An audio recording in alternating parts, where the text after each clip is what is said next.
क्या आपने कभी सोचा है कि एक साधारण सा वाक्य सदियों तक कैसे जिंदा रह जाता है? एक ऐसा वाक्य जो मंदिरों से ज्यादा मनुष्यों के मन में गूंजता है। मन चंगा तो कठौती में गंगा। आज यह वाक्य कहावत बन चुका है, लेकिन एक समय था जब यह कहावत नहीं थी। यह सत्ता के सामने खड़ा किया गया सत्य था। यह एक संत का साहस था और यह था संत रविदास जी का दर्शन। आज की कहानी किसी चमत्कार की कहानी नहीं, बल्कि उस सोच की है जो चमत्कारों से भी बड़ी थी। संत रविदास जी 15वीं शताब्दी के वो संत थे जिन्होंने समाज को आईने में देखने की हिम्मत की।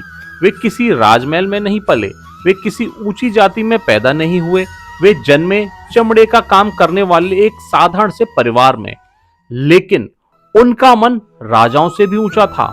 उस समय समाज में शुद्धता का मतलब था ऊंची जाति, महंगे वस्त्र और गंगा जल, और अशुद्धता का ठप्पा लगा दिया गया था काम, जन्म और पेशे के आधार पर।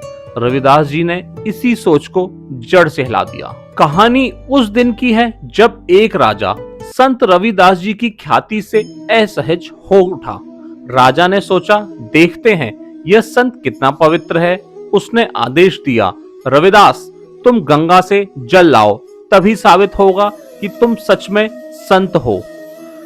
अब सोचिए, एक व्यक्ति जिसे समाज अशुद्ध मानता हो, उससे गंगा जल लाने को कहा जाए।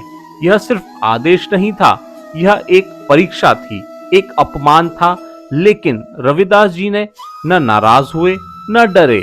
उन्होंने शांति से अपने पास रखी एक छोटी सी कठौती उठाई और बोले, मन चंगा तो कठौती में गंगा। यह वाक्य गंगा जल लाने से इनकार नहीं था, यह उस सोच पर चोट थी जो मानती थी कि पवित्रता बाहर से आती है।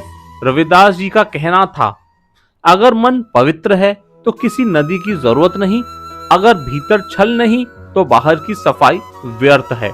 कठौती एक साधारण बर्तन होता है, गरीब का बर्तन, रोजमर्रा का जीवन, और गंगा शुद्धता का प्रतीक। रविदास जी ने कहा, अगर मन साफ है तो यही कठौती गंगा बन जाती है। यह वाक्य धर्म के नाम पर खड़ी पुरानी व्यवस्था को चुनौती देता था। आज हम क्या करते हैं? हम घर रोज साफ करते हैं, शरीर रोज धोते हैं, कपड़े चमकाते हैं, लेकिन ईर्ष्या, घृणा, घमंड, दूसरों को छोटा दिखाने की आदत, उनका क्या? आज भी हम गंगा में डुबकी लगाते हैं, लेकिन मन की गंदगी साथ लेकर लौट आते हैं।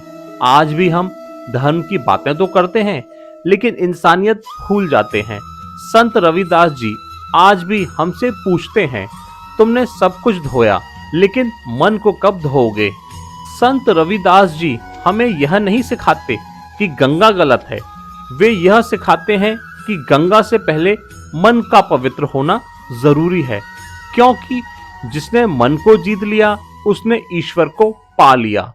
आज अगर यह कहानी आपको थोड़ी सी असहज लगी तो शायद यह कहानी आपसे झूठ नहीं बोल रही है, ये सिर्फ सच साबित कर रही है दुनिया का।